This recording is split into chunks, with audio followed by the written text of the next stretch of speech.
ජෙන්සී පරම්පරාවට අයත් සේවකයෙකු හෝ සේවිකාවක් නිවැරදි ලෙස සුපරීක්ෂණය කරන ආකාරය ගැන ඔබ දන්නවාද? හිතන්න ඔබට ඔබ වැඩ කරන ආයතනයේ ඔබ යටතේ ජෙන්සී පරම්පරාවට අයත් අය සේවය කරනවා නම් මේ වීඩියෝ එක ඔබට ගොඩක් වැදගත් වේවි. හරියට ඒ අය 2026 වන විට වසර 14ක් 29ක් අතර පසු වෙනවා. ඒ නිසා රැකියා ස්ථානයේ සේවය කරන 2026 වසරට අවුරුදු 29ක් හෝ ඊට අඩු සියලු දෙනාම නියෝජනය කරන්නේ මේ ජෙන්සී කණ්ඩායම. ඉතින් එහෙම කෙනෙක් ඔබගේ කණ්ඩායමේ සිටිනවා නම් ඔබ ඒ අයගේ කළමනාකරු හෝ කළමනාකාරිය ලෙස මෙන්න මේ දේවල් සම්බන්ධයෙන් හොඳින් දැනුවත් වී සිටීම ඉතා වැදගත්. ජෙන්සී පරපුරේ කෙනෙක්ව සුපරීක්ෂණය කිරීම අමාරු දෙයක් කියලා කොයි වෙලාවකවත් හිතන්න එපා. ඒක ටිකක් වෙනස් දෙයක් පමණයි. මේ අය කණ්ඩායමට විශාල ශක්තියක් ගේනවා. දැන් ඒ අයගේ ඩිජිටල් සාක්ෂරතාවය ඉතා ඉහළයි. ඒ වගේම මේ අය හරිම නිර්මාණශීලී අය. නිතරම සමාජ මාධ්‍ය එක්ක ගැවසෙන නිසා සමාජයේ සිදුවන සිදුවීම් පිළිබඳව මේ අයට මනා දැනුමක් තියෙනවා. මේ අය කැමති තමාගේ නායකයන්. එහෙමත් නැත්නම් රැකියා ස්ථානයක නම් තමන්ගේ කළමනාකරු නවීන විදිහට හිතන කෙනෙකු වෙනවා නම්. ඔහු හෝ ඇය ඇතැම් විට මැදිවිය ඉක්ම වූ කෙනෙක් වෙන්න පුළුවන්. නමුත් ඒ අය නවීන විදිහට හිතන එක මේ ජෙන්සී පරපුරය බලාපොරොත්තු නවීන විදිහට හිතනවා පතනවා කියලා කියන්නේ එම කළමනාකරුවන් තුලින් විනිවිද භාවයක් පේන්න තියෙන්න ඕන. නිදසුනක් විදිහට ඒ අය අනුන්ට අවවාද අනුශාසනා කරලා තමන් යම් වැරැද්දක් කරනවා නම් එහෙම කළමනාකරුවන් ජෙන්සී පරපුර පිළිගන්න සූදානම් නැහැ. දැන් ඒ කියන්නේ අනුන්ට වෙලාවට එන්නේ නැහැ කියලා. දොස් කියලා. තමන් රැකියාවට පරක්කු වෙලා නම් යන්නේ. එවැනි කළමනාකරුවෙකු හැසිරෙන්නේ පාරදෘශ්‍ය ලෙස නෙමෙයි. දැන් එවැනි අය මේ ජෙන්සී පරපුර ඉක්මනටම ප්‍රතික්ෂේප කරනවා. මේ අය අගය කරන තවත් එකක් තමයි කළමනාකරණය නම්‍යශීලී වීම. වර්තමානයේ ගොඩක් ආයතනවල ක්‍රියාත්මක වන ඔය ෆ්ලෙක්සිබල් අවර් සිස්ටම් වගේ දේවල් මේ ජෙන්සී පරපුර ඉතා හරි කැමති සිස්ටම්ස්. ඉතින් ඔන්න මම දැන් සූදානම් වෙන්නේ ඔබගේ ආයතනයේ සිටින ජෙන්සී සමාජිකයන් මනාව හසුරුවා ගැනීම සඳහා වැදගත් වන කරුණු 10ක් ඕගොල්ලන්ට කියලා දෙන්න. ඒකේ පළමුවෙන්න තමයි ඔවුන් විසින් කළ යුතු සහ ඔබ අපේක්ෂා කරන කාර්ය පැහැදිලිව sannivedanaya කරන්න ඕන. ඒ වගේම ඔබ වරින් වර ඔවුන් එම කාර්ය කිරීම ගැන සොයා බැලිය යුතුයි. ජෙන්සී පරපුර කැමති වගේම ඔවුන් ඉතා අගය කරන දෙයක් තමයි පැහැදිලිව මාර්ගෝපදේශය ලබා දීම සහ ඒ මාර්ගෝපදේශයන් ලබා ගැනීම. ඉතින් දෙවැන්න තමයි මේ පරපුර කැමති පුළුල් අරමුණක් වෙනුවෙන් දායකත්වයක් දක්වන්න.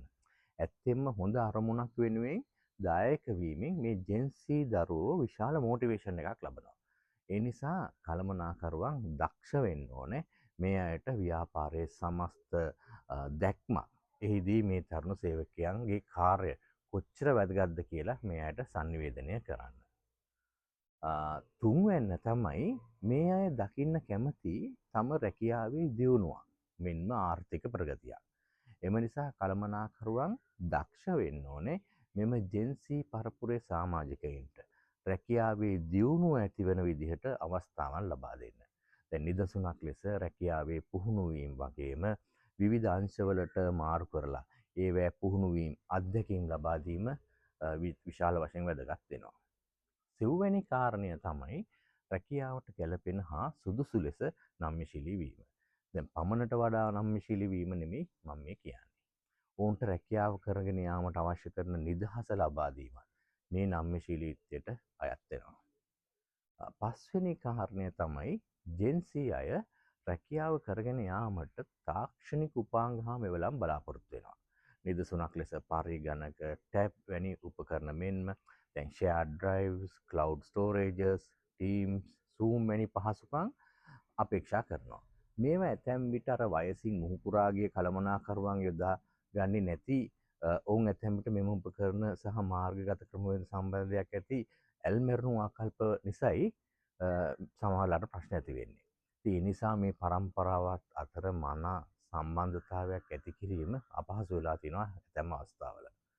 හයවෙනි කාරණය තමයි මේ ජෙන්සී પરම්පරාවේ සේවකයින් කළමනාකරණය කිරීමේදී විවිධත්වය, හරි, ආචාරශීලීත්වය, ගරුත්වයෙන් සැලකීම, ඔවුන්ගේ නැවුම් අදහස් ආරක්ෂා කිරීම, විකල්ප අදහස් වලට ඉඩ ඇති බව ඔවුන්ට විශ්වාසයක් හැඟෙන විදිහට කටයුතු කිරීම ඉතා වැදගත් වෙනවා. හත්වෙනි කාරණය තමයි ඔවුන්ගේ ජයග්‍රහණ සහ දක්ෂතා අගයන්න ඕනේ. මේ නිරන්තරයෙන්ම කළ හැකි නම් ඔබට ලොකු වෙනසක් තේරේවි. අටවෙනි කාරණය විදිහට අපිට දක්වන්න පුළුවන් මේ ජෙන්සී කණ්ඩායම ඉතා කැමති ඔවුන්ගේ අදහස් ප්‍රකාශ කිරීමට අවස්ථාවක් ලබා දෙනවන. නවවෙනි කරුණ තමයි මේ ජෙන්සී අය හරි කැමති මානසික සෞඛ්‍ය ආරක්ෂා කරගන්න. ස්වභාවයෙන් ඔවුන්ට මානසික සෞඛ්‍ය ආරක්ෂා වන විදිහට ජීවත් අවශ්‍ය පසුබිම සකස් කිරීම කළමනාකරුවෙක් සතු වගකීමක්. ඉතින් අපි බලමු මේ අවසාන කරුණ මොකක්ද කියලා. මේ ජෙන්සී කණ්ඩායම කැමති ඔවුන්ගේ කළමනාකරුවන් පාරදෘශ්‍ය අය වීම, සාධාරණ අය වීම, ඒ වගේම ඉතිකල් අය වීම, කැපවීමක් ඇති අය වීම. ඒතර ඔබත් කළමනාකරුවෙක් නම් විශේෂයෙන් තරුණ කණ්ඩායමක් ඔබට සිටී නම් මෙම ගුණයන් ඔබ තුළ ඇති කර ගැනීම අත්‍යවශ්‍ය වෙනවා. ඉතින් ඔබත් ජෙන්සී කණ්ඩායම මෙහෙවන නායකයෙක් විදිහට දක්ෂ පරිපාලකෙක් වෙයි කියලා මම විශ්වාස කරනවා. ස්තුතියි.